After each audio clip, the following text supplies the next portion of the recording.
This is an Ultrasabers Fallen lightsaber. It's a custom saber inspired by the design of the Cal Kestis lightsaber in Star Wars Jedi Fallen Order.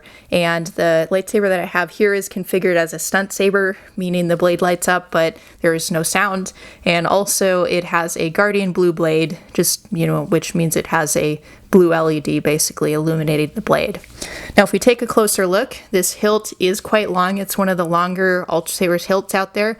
It's about 16 inches long from the bottom of the pommel to the top of the emitter shroud. Now if we're measuring from the bottom of the pommel up to the top of the blade holder, then it's about 14.5 inches long.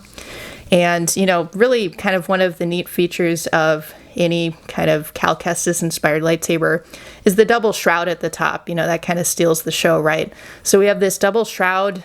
You might call it fins, you might call it something else like that, but these are kind of these shield shapes at the top, and they're these shields.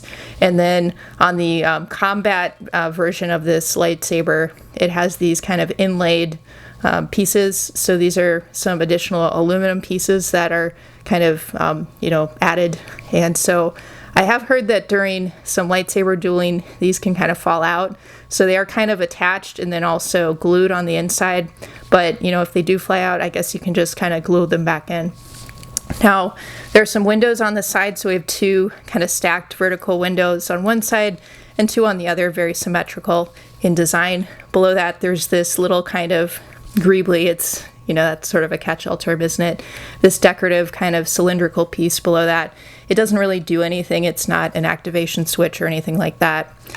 Below that we have a few more kind of cutouts, and they're a little bit of a stadium shape as well, like the windows at the top, and also these other kind of black pieces, and these cuts sort of wrap around the hilt. Below that there are some very thin kind of black grooves. There's also some black accent colors within these upper kind of cutout pieces too. And then there's this sort of faux activation box. It's basically like this box thingy attached to the hilt. Again, it doesn't have any function to it. Below that there's a little bit of a taper before we get to this long grip section. Now within the grip section there's the activation switch. It's an AV switch, and it kind of protrudes out of the hilt here.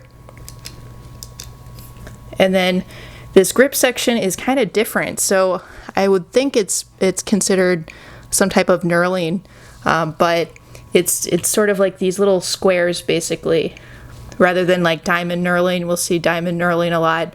There's sort of this squared pattern. Now it does look like something where maybe over time you could get like little pieces of dust caught in there, but I guess maybe you can use kind of like canned air or something else to blow that out.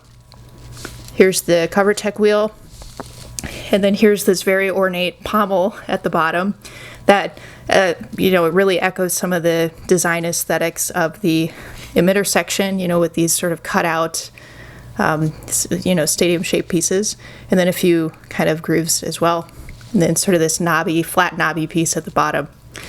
Now this lightsaber does have a few MHS compatible parts. So MHS is the modular hilt system by the Custom Saber Shop. This lightsaber is equipped with an MHS compatible pommel, so you could swap that out, and also an MHS compatible emitter. And let me just show you that part.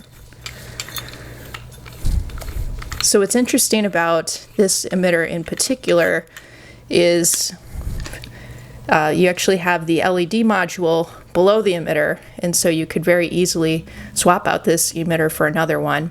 And that does also mean you have a very deep blade socket, so the blade seats pretty low in the hilt.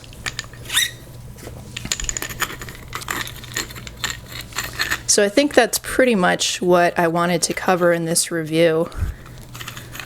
Now if I can get this back, there we go, almost.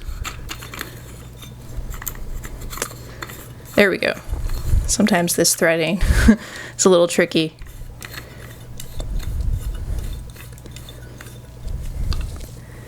But yeah, I mean overall it's a beautiful hilt, you guys. Watch out for these little kind of pieces in the kind of emitter section.